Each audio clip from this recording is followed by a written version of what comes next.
You may feel like your day-to-day work life is a bit uncertain, your forecast for the coming months is uncertain. So we here at Charity Proud have put together some ideas for you to think about and hopefully to help you move from a place of reactivity to productivity.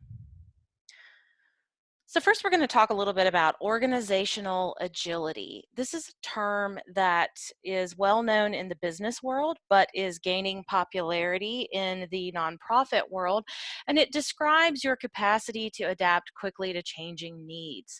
Uh, it's important to remember that we are, as in uncertain times, required to step up to the plate, especially at nonprofit organizations. And that requires leadership. And agile leadership in particular requires collaboration amongst all your organizational stakeholders, open communication strategies, and an open mindset. Embrace change. There will be some. But don't be confused that your flexibility and an ever-changing uh, approach to this crisis is incompatible with stability for your organization. I think, in fact, a willingness to be flexible may be critical during times like this for your organizational stability. So embrace the change. And as it says here on the slide, above all, be flexible. Now, what are some immediate actions that you can take during a crisis to start moving towards a more proactive, agile mindset? Number one, embrace the concept of remote work. Uh, we here at Charity Proud are all working remote and have been since last week. If you're not yet working remotely and you have the capacity to do that, because I know some of you are organizations that are providing essential services, right? So you still have to go to work. So this part is not for you. But for all of us who are working in support capacities or fundraising capacities where we can stay at home, please consider staying at home. This is a great time to lean on the technology you have access to ease that transition. Things like cloud-based solutions, including Charityproud, or video conferencing like Zoom that we're using now. These are all your friends. If you identify a hole there that could be filled by a technological solution, I might suggest that now is the time to invest in it. Events and programs. Many of you have probably already canceled your events and programs for the immediate future or postponed them to a later date. But if you haven't, apply that agile thinking and communicate proactively with your vendors and your supporters to make decisions about whether to postpone or cancel. I think postponement should always be the goal, but if that's not an option, go ahead and cancel it. It's okay, because once you make the determination to cancel an event or a program series, then you can move forward in a new direction. But don't forget to communicate clearly with anyone who is registered to attend that event or program about the choice that you've made and the reasons why you've made that choice.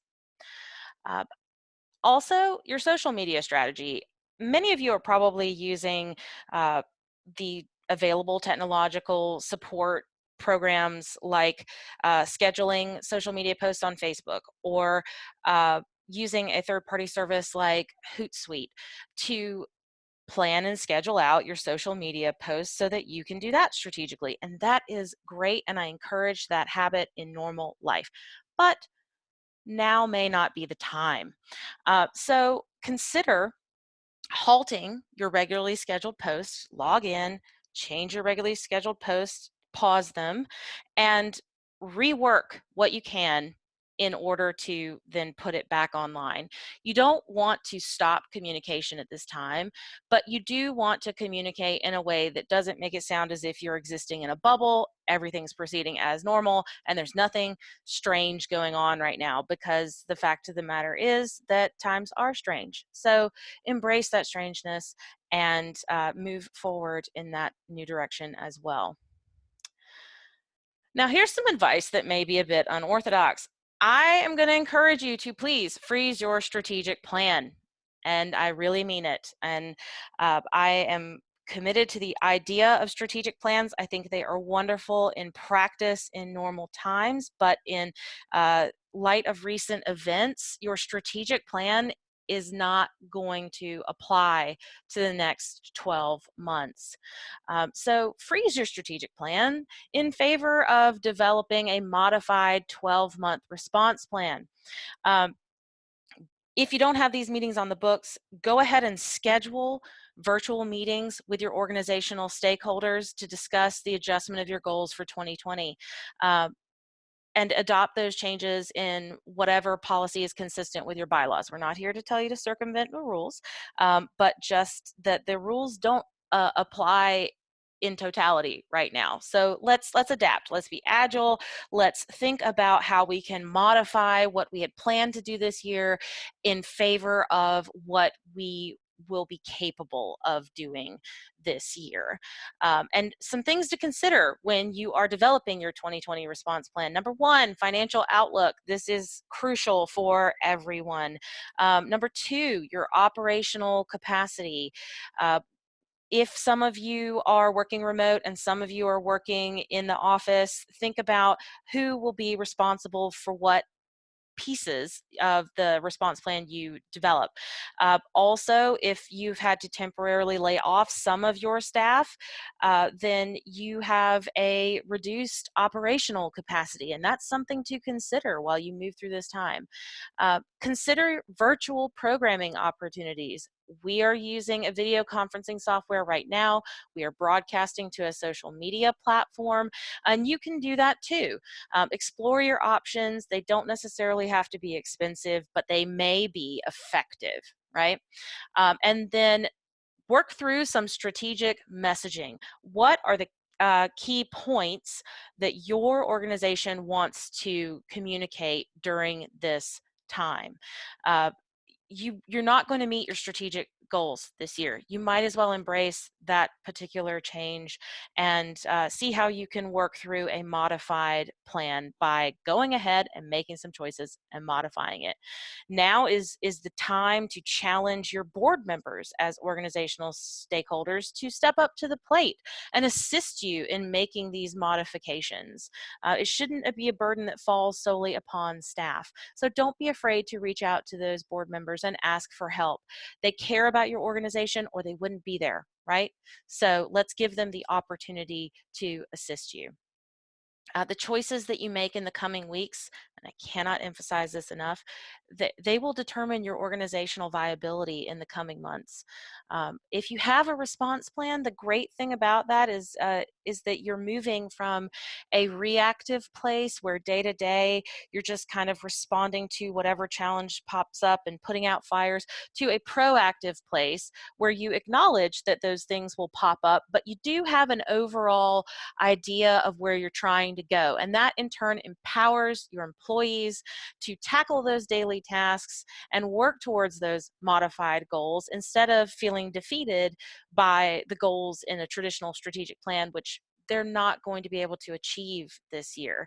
So it's actually a great way to support your staff by moving from that strategic plan to a response plan.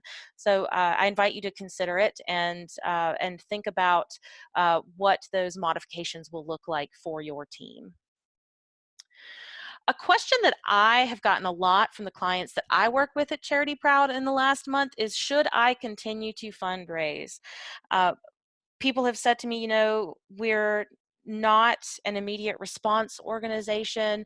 It feels a bit uh, maybe selfish or inappropriate for us to be asking for money during this time. And that is a behavior that I would consider kind of circling your wagons, right? We're not going to allow anything in, and we're also not allowing anything out. I would encourage you to resist that urge.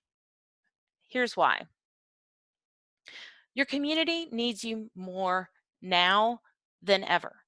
Um, statistics that I read online in recent days project that unemployment may reach up to 30%, which exceeds the unemployment level of even the Great Depression.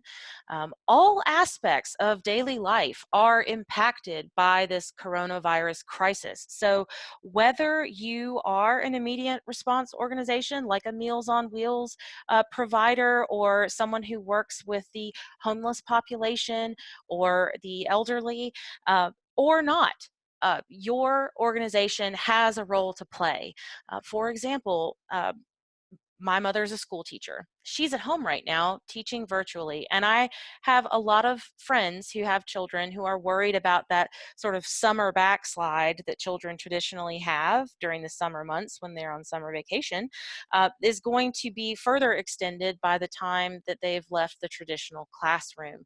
So if you are a children's literacy organization and you're thinking about, or you work in STEM with children and you are considering whether to fundraise, I would say fundraise, because you are going to have a role to play. Things are not going to automatically shift right back into normal once we're all allowed to leave our homes. So they will need your help. And remember, people are afraid right now. They may have lost their jobs. They might have no idea how they're going to continue with trying to work from home if they have a job, and also be a full-time parent.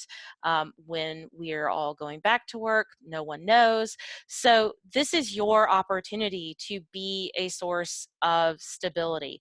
Your constituents, whether they are donors or volunteers, are members of your larger community at your nonprofit organization. So being a stable voice of reason and a light that they can look to is an important form of encouragement during this time. And don't forget that fundraising is the gentle art of teaching the joy of giving. In difficult times, there are people who rise to the opportunity, in this case, to give, and they are motivated to do so because they have not been harmed by economic changes of circumstance. And if you stop fundraising, they're going to stop giving. So keep those channels of communication open as you move forward in the coming weeks. Speaking of communications, let's talk a little bit about nonprofit crisis communications. There are some things to keep in mind as you craft your new messaging that incorporates an acknowledgement of the changes in daily life and in economic circumstances during the coronavirus outbreak. Number one, acknowledge the crisis. Don't make the coronavirus an elephant in the room. Just acknowledge the challenges and uncertainty we're all facing and that your organization faces as a community partner. So not just the personal challenges of your constituents, but also any challenges that you as an organization are facing. I see great examples of this every day on my personal social media feed, where organizations are communicating, hey, we have a food pantry, we're running low on items XYZ. You can order those things and have them delivered to us through a meal and grocery delivery service. So no need to leave your house, but you can still make an impact. And that's a powerful message to people. Even if you're not directly involved, again, as an immediate response organization, you can acknowledge the crisis and then frame it in terms of how your organization's mission helps mitigate the pain points that people are feeling right now in this crisis. So there is a way to say, hey, we're a part of this too, and we still need your support because we're still going to be here in a year and people are still going to need help. Be transparent. I cannot emphasize this enough. It does you no good to keep your internal discussions about how you are responding to this crisis and what you're doing to keep everybody safe at all levels. People feel safer when they have more information rather than less. And that even may extend to talking about how the economic downturn is impacting your organization. there's no harm or shame in being transparent in that regard, I think, because these are uncertain times. Communicate now, communicate often. Do not go silent. Don't do it. Resist the urge. Communicate with your supporters regularly and keep them updated on how you are responding to the crisis, any progress towards returning to business as usual, and don't forget to include the opportunities that they can have to help. And how they can help best during this time is by becoming your partners. So the last point we're going to emphasize is you should invite your supporters to become your partners. Rather than asking them for support, consider asking your constituents for their partnership. That demonstrates a higher value judgment for how you view the constituents' role in your organization's work. Because a lot of people are going to be asking for money right now, right? That's a given. Everyone's in a crisis. And you don't want to be white noise in that crisis. And inviting someone to elevate from just being a financial supporter to becoming a partner with you as you continue your work in the community not only makes the donor feel valued, but perhaps even compelled to give. And that is vital for organizational stability. The most important thing you can do right now, though, is be flexible, but keep going. Remember that your community needs you. Remember that that need will still be here after the coronavirus is gone. And don't be afraid to ask for organizational support during this time. We're shy in the nonprofit world about asking for operational support because there's this misguided notion that nonprofits can operate without money to keep the lights on or pay staff to provide essential services. But we, of course, know that that's not true. And if you are concerned about your ability to continue operating, I don't think there's any harm in asking for support that is specifically dedicated to your operations, because you will need financial support to sustain yourself until the point where the economy has recovered from this crisis. Here's some ideas for what you can do. If you canceled an event, consider asking event sponsors if you can leverage that sponsorship money into a community giving challenge. Feature the company as the matching donor. So rather than those cryptic community giving challenges that say a donor has stepped up and has agreed to match up to $25,000 in donations that take place over the next however many days.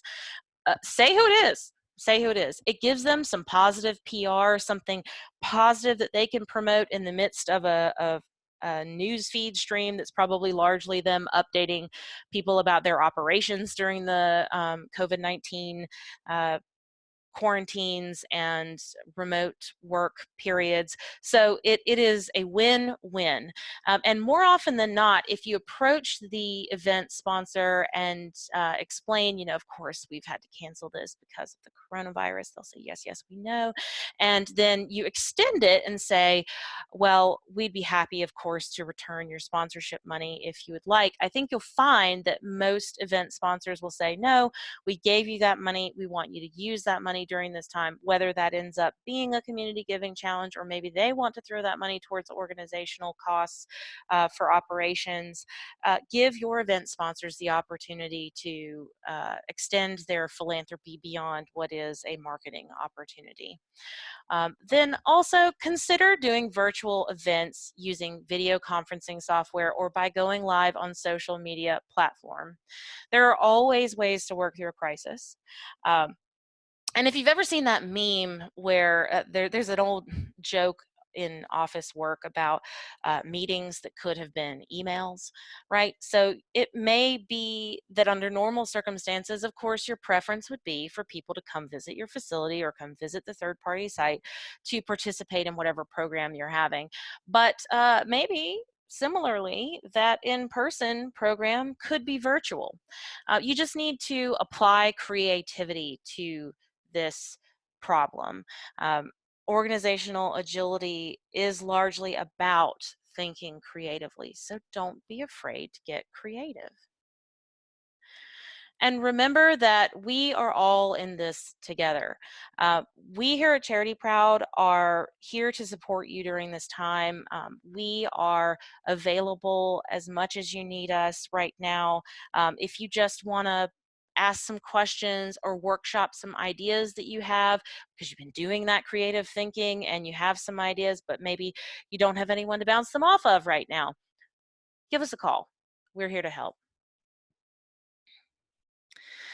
Now I'd like to move this to a roundtable discussion. Please feel free to unmute yourself. I'm very interested in what crisis management strategies you're using at your organization, how you're planning to move forward through the next 12 months. I think by sharing ideas, we will perhaps spark some creativity for one another and come up with some good solutions. So I'd love to hear what any of you think about what the information we've just reviewed or any ideas you have about how to move forward.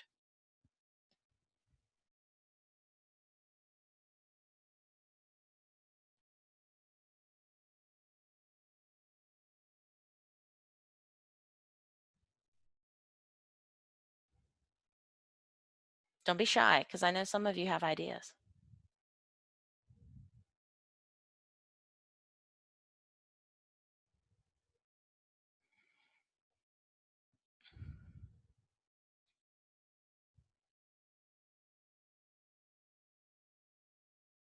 And if you don't feel comfortable talking, you can always type it to me and I can read it to everyone.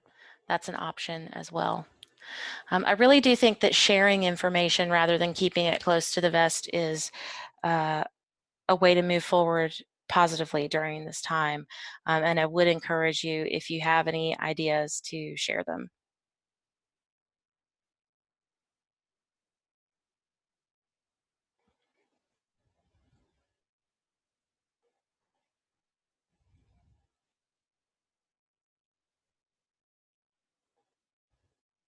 You can also, if you want, ask me some questions. I'd be happy to show you how to, for example, if you want to take that idea of doing a community giving challenge, what my recommendation would be about how to transition that online. I've already helped one of my clients transition the paddle raise portion of their event gala into a matching gift challenge, as well as show you how to cancel events effectively in Charity Proud or block volunteer activities for a period of time. Does anyone have any interest in that?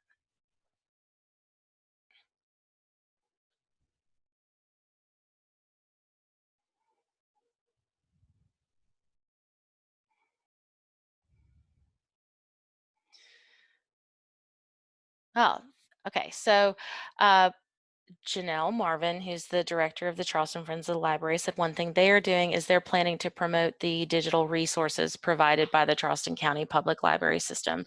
So the friends of, for those of you who are friends of the library groups, your advocacy groups, right? So your remote work can be shifting that advocacy into high gear, as well as sharing publicly available information about resources that people can use through the library to gain a sense of normalcy, entertain their children, educate their children and themselves during this time.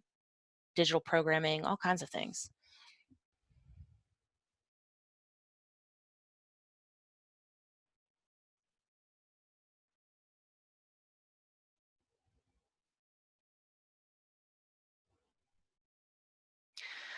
Well, we are all very quiet today.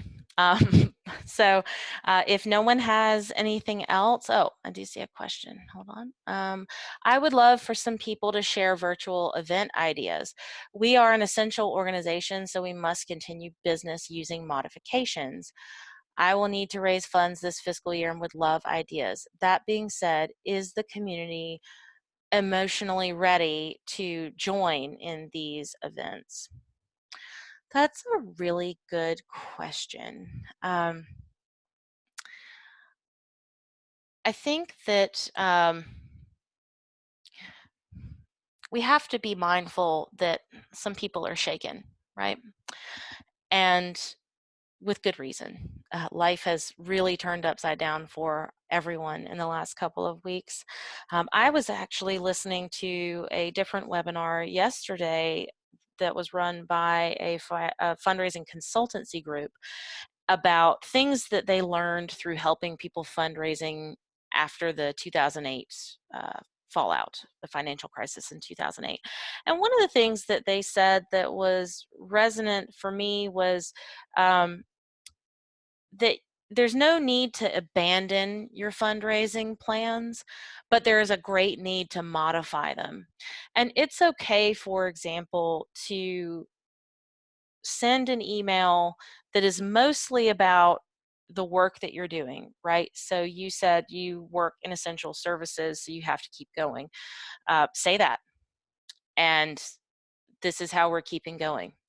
And we understand that these times are uncertain and your economic circumstances may have changed. So, you know, if you can give, we would love to accept your donation. If you can't, we completely understand.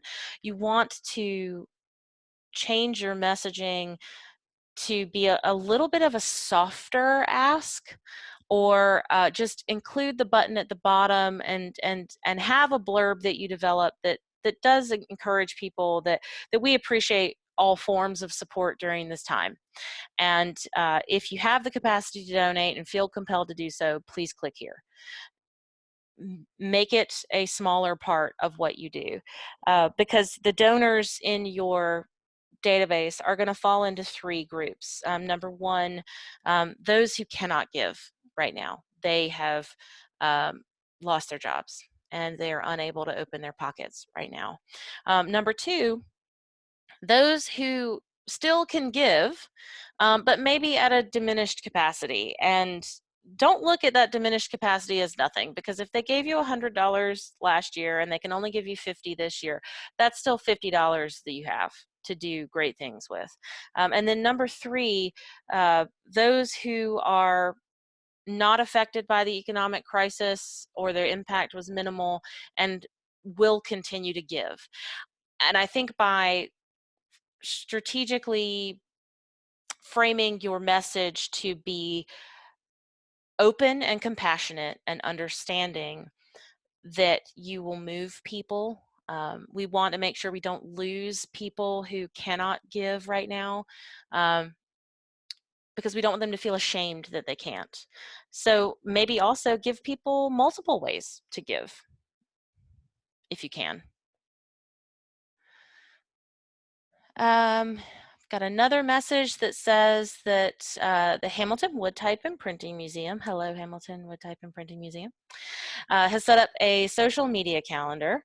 All the employees are welcome to post activities on any given day, and while this calendar will ensure our blogs, videos, and Zoom hangouts are visible to the public throughout the crisis, it's a means of learning, teaching, interaction, fun, stress release, and she says, as I stated, that communication is key. I love that idea. That sounds really fun. We're not doing that at Charityproud, but that does sound fun. My calendar, though, is very boring. It's mostly people either setting up their sites during this time of working remotely or checking in with existing clients who need some help. You probably don't want to join that Zoom call, but I think that is a fabulous idea to share what you're doing on a given day, and then, you know, that way people can see that you are continuing to work through the crisis. And and also she says join us. So if you go to the Hamilton Wood Type and Printing Museum, you can see all the cool stuff that they do. It's actually a very interesting printing museum. So they have my endorsement for sure. That's it. Woodtype.org, she says. Woodtype.org. But yes, I think that the compassion and communication will get you a long way. It is daunting to be a fundraiser during this time. I know. I started working in the nonprofit sector right after the economic fallout myself in 2008. So my best advice as I guess a veteran of that is to meet people where they are. Um, People are scared. Be a voice of stability and do your best to deliver your mission.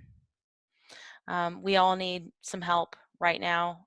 Even, if you're a mental health services organization, you might be like, uh, I don't know how I can promote myself when people don't have food to eat. Well, we're all stuck in our houses right now, and you should all check on your extroverted friends because I don't think they're okay. Um, we got to do what we can to get through this together, and I think being able to respond to an increased mental health crisis is an important service during this time, dare I say essential during this time. So don't count yourself off if you don't see a direct line between yourself and things like putting food in people's mouths and helping them get medical treatment. You're important too. That's my big message for you today.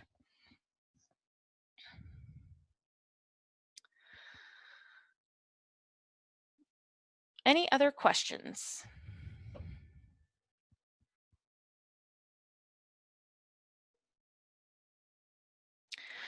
Okay, well, hearing none or seeing none, I just want to remind everyone we are really emphasizing that, at Charityproud, we want to be available to you as a resource. So feel free to reach out to your client account managers, not just with specific questions about how to transition something online or what do we think is the best way to promote XYZ, but really if you just need to talk through some of the adjustments you want to propose or ask us how to utilize your technology to assist you in those changes. We're here to help, to advise, and to listen.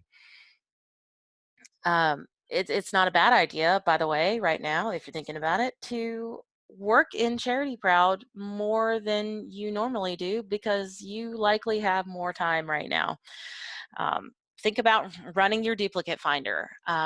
Utilize the mailing section to build some emails or some letters that you can send in response to the coronavirus crisis. Make it part of your communications arsenal. Also, make sure that you are keeping up with the process of logging donations and posting payments to pledges. Maybe utilize the fact that you can promote recurring donations on Charityproud's donation pages to ask for monthly support, because those monthly supporters are not giving in major donor levels, but they give consistently. And so they in that sense vital to organizational stability. Think of how many times you listen to a podcast and someone says, if you'd like to support this podcast, please go to patreon.com/ whatever the podcast name is, and consider supporting us at a rate of, $1 per episode, $2 per episode, $5 per episode. That it helps keep the podcast on the air. Keep your organization on the air, so to speak. Invite people to make that monthly commitment and then give them a place to do it, whether that is on your default donation page or whether you'd like to set up a particular campaign or mini campaign to push people to give in a recurring capacity. You can even customize donation levels to say because you have the option to add descriptions, right? So you can say that if you will give $25, that feeds a senior citizen for a week. If you can give $40, that helps provide essential services and hygiene products to our homeless community. Whatever your organization does, think creatively. And if you need to bounce it off someone, you know where to find us. Thanks everyone for attending today. I have enjoyed talking with you, hearing your ideas. I hope that we've given you some things to think about and perhaps implement at your organizations. And if you need help, don't be afraid to reach out. Until we hear from you, everybody, please take care, be safe, and we'll talk to you soon.